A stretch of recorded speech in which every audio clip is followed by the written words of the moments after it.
What's up, ladies and gentlemen? Hopefully, the chip shortages and the thought of keeping your next gen console for another generation isn't making you too depressed. Because it's time for me to finally talk about something other than topics and other bullshit politics. Like I said, topics, not politics. Ugh. Um, so this is a tale about two dreams, two different games from two different game studios. Well, individuals actually. One of them is made by largely one individual, but then I think he hired some other people. I'm not too sure about that because he's been in early access for quite some time, and the other one was a group of individuals who had been working behind the scenes as concept artists, people who design like the stuff that goes in the background, like enemies, bosses, etc. Right? Now, what is this tale about? Well, they both wanted to break free from the industry. Like we got to ask ourselves, why do we play video games? Is it relax, to grind, to have fun, to explore? I think it's like a lot of these things, but oftentimes when you're met with the reality of meeting deadlines and making quotas and you gotta facilitate that need, that corporate desire to create video games as an engine to siphon money, even though like a lot of games like Monster Hunter right now is a very relaxing, very peaceful-ish game.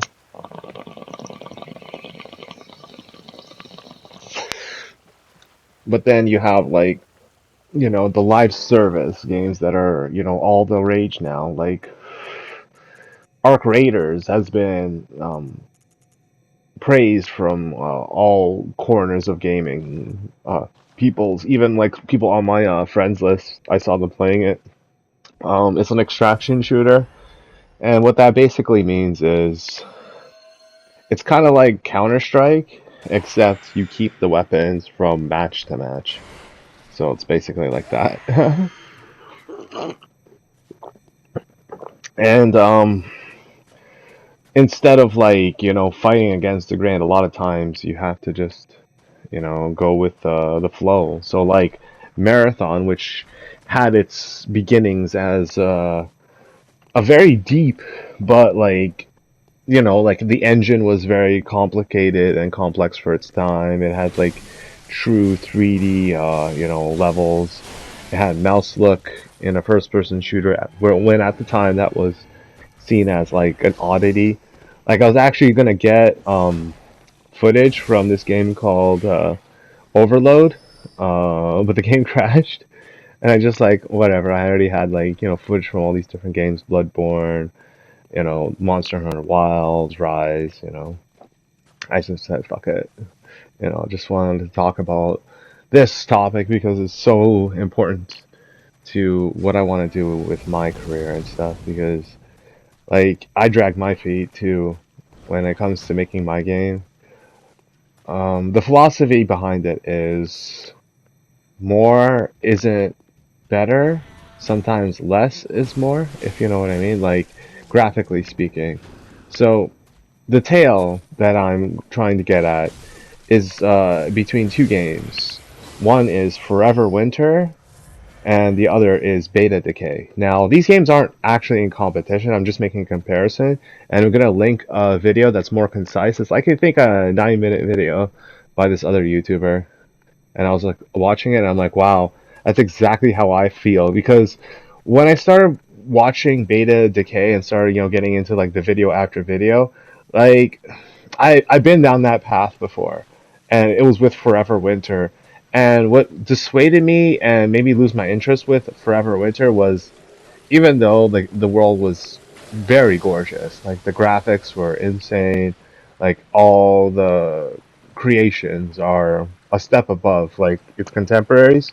Like the gameplay beyond this extraction shooter roots, like doesn't have much going for it. Like yeah, you watch people fight on the battlefield and you extract, and then there's like a kind of like an alert phase, so like enemies will hunt you and stuff, like all the stuff that they were advertising.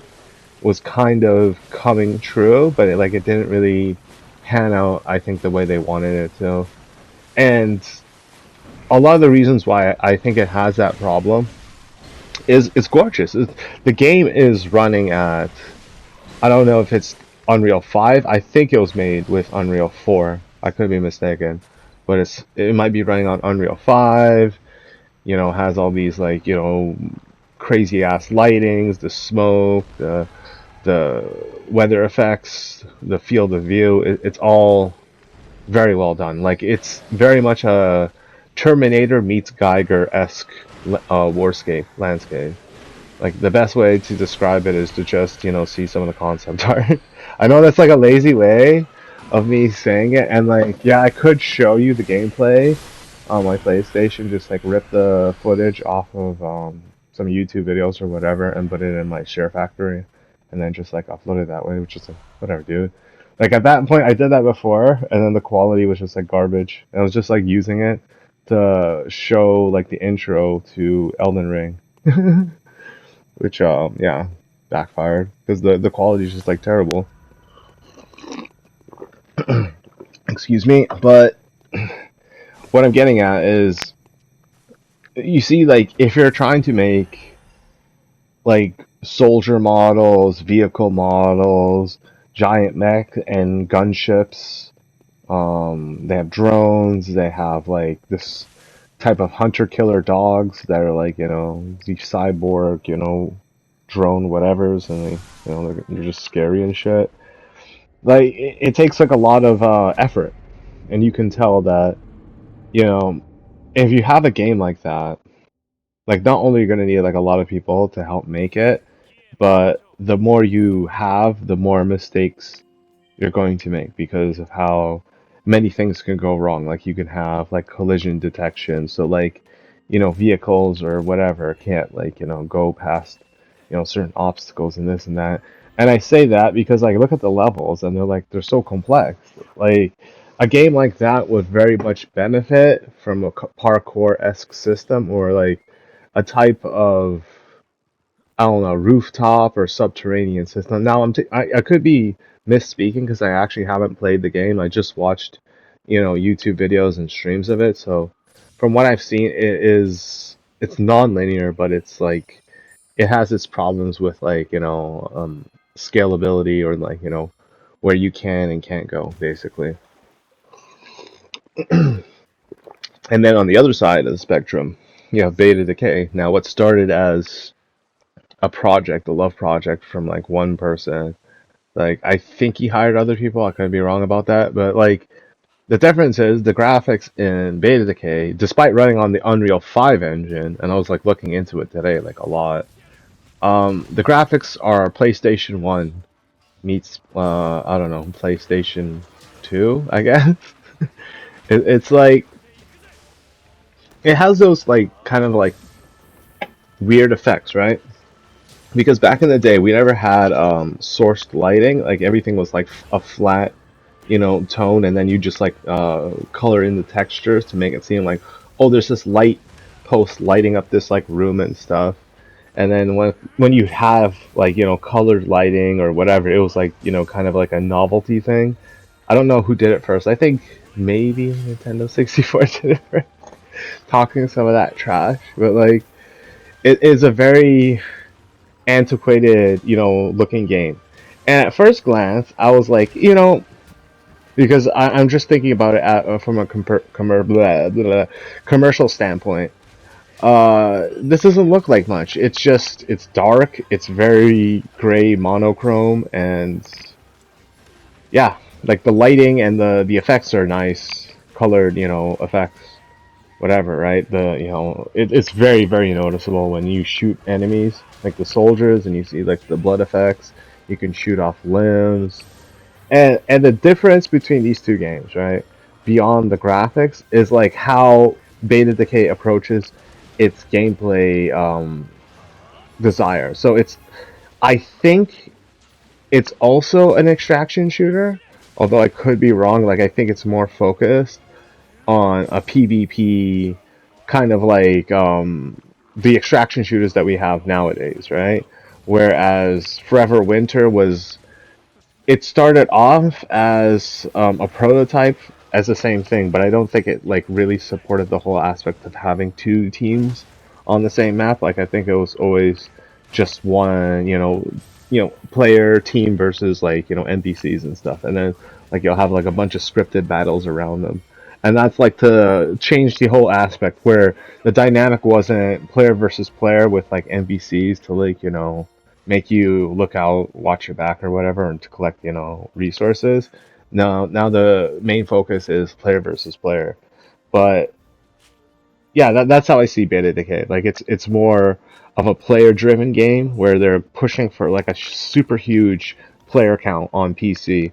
And normally I wouldn't make videos talking about games that are PC locked, but if this game has enough success on, Steam, hence the Steam machine, whatever, like it's going to most likely be ported to PlayStation 5 and Xbox Series because the portability of having the Unreal 5 engine, right? Like you take a game like Fortnite, you could take other games, right? Like you have games, excuse me, that are coming out right now, right? It's kind of weird because I'm trying to talk about like these two games, but I have to bring this one game up, which is just arbitrary, and it's like R-Type Tactics Cosmos, which is like an HD remake version in the Unreal 5 engine, and it's coming out on PlayStation 4, 5, the two Xbox One and Series, PC, Switch as well. And since it's running on that Unreal engine, like the scalability of having the uh, chance to like I keep saying ability, the ability to have the ability to like release on all these platforms, right? Like it's just ridiculous. Like it's coming out now. I've been waiting. Me personally, I was waiting for R-Type Cosmos for like a long ass time because I like some of the designs from R-Type in general, like the R-Type Final. And I grew up playing R-Type IRAM. It's a classic arcade, company. And yeah, like I want to take that approach to making games where I try to aim for the more approachable console that will like cater to pretty much to everybody. So like let's say in the case of Beta Decay, it's most likely going to hit the Steam machine and see success, you know, from the PC crowd, and if the Steam charts they do well enough, like it's going to be a multi-platform game, and all the consoles are going to be able to play it. Whereas a game like Forever Winter, again, also using the Unreal Engine, but like is vastly more graphically in depth, fidelity, all that. Like it's not going to have that portability, and it has its, like I said, its fair share of problems, which I think it's like they wanted to have a proof of concept for the game rather than have like the game functioning at like 100% capacity because like the people who made it are concept artists, so that it makes sense for them to just throw themselves in the ring like that. And like it's not to say like the game is bad by any means or anything, but like I kind of want both of these games to be the same. You know what I mean? It's like a weird thing where I feel as if like all the problems that maybe not all the problems because like there is the whole aspect about the design process that goes into all the aspects of Forever Winter that you just can't take away. Like you can, as they say, 8-bit or 16-bit, whatever. All the textures and all the models in Forever Winter to make it look like it's gamified, like they did for Bloodborne Racing. This weird PlayStation like port, and they made Bloodborne for PlayStation 1. Oh, it's so fun times, so fun times. Well,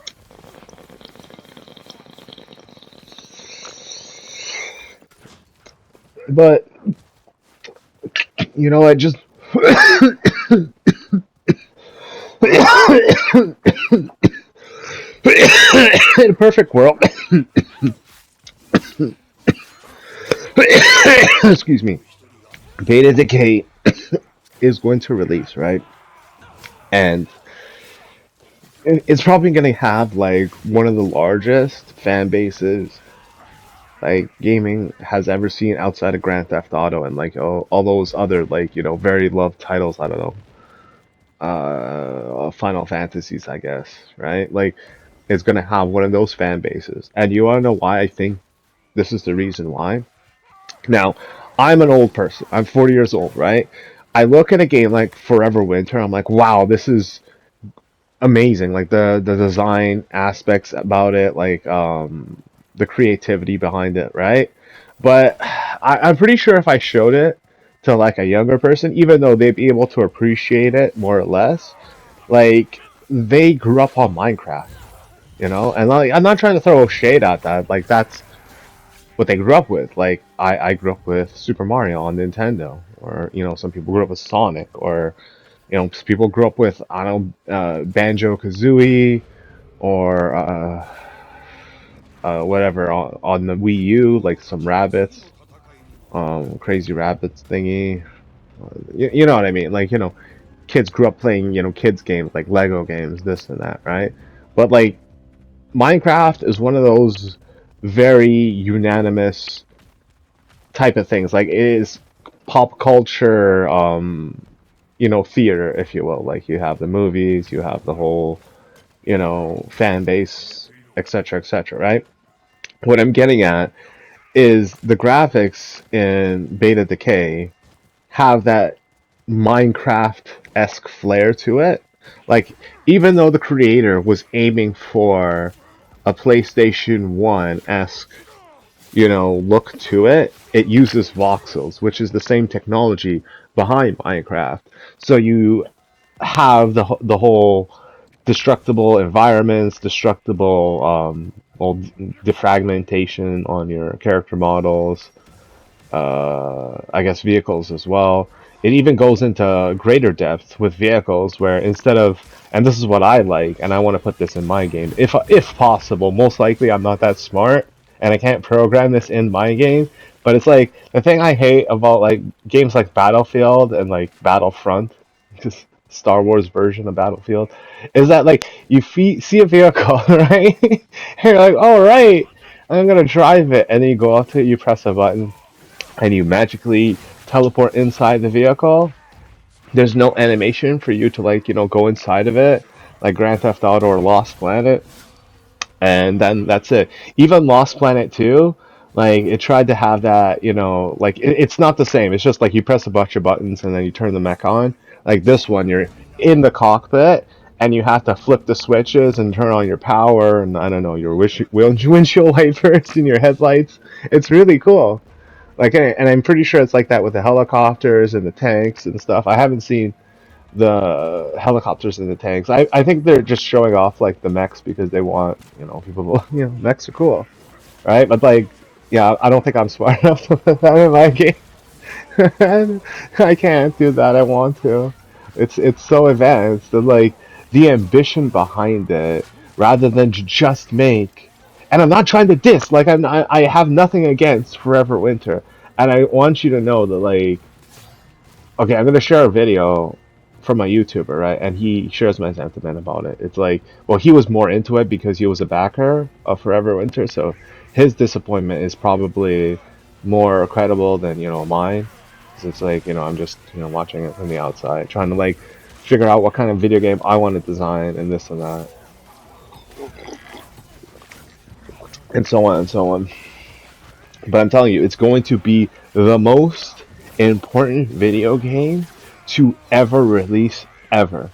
Because you have the old heads like me, like all the, old school players who, grew up playing games and the graphical fidelity of, early PlayStation PC games. And, we're kind of used to that, like less forgiving, no health regenerating type of gameplay. This game has an injury system, it has an armor system, it has, hit based damage, like the ambition of Beta Decay is it's something that like I suggest, if you haven't heard about it, like you just should look into it because the developer diaries are rather extensive. Like I think it's a better version of what we had with Star Citizen where you have people like constantly like trying to like stick more ideas in the game. But since you have a game that has, you know, a design philosophy, which I don't think it's easy to make these character models and enemies and whatever and stuff. It's just when it comes to rendering it and to like, fabricating it, it's a much more streamlined process than going like high fidelity models, 4K, high end texturing, and then you have to think about what kind of filter you want to be using, which affects your view distance, this and that. Like the whole idea of the game looking retro is the appeal, and that's where the younger crowd looks at it and they're like, "Oh my God, it's like a futuristic version of Minecraft." It's like everybody has the same, Steve, like looking face, like the plain-ish ordinary. Like they have expressions and stuff, right? Like the same as in Minecraft too. Like very Doom guy expressions and stuff. But it's like it's something that I think everybody's going to love. And if the game measures up to, I think I'm just going to come out and say this, at least half of the things that it wants to try to achieve, it's going to be the greatest game of our generation. Bar none. Like, think about it. Like, Minecraft did it with, like, basically nothing. Building houses, digging underground. Beta Decay. It's the future. Alright, take care.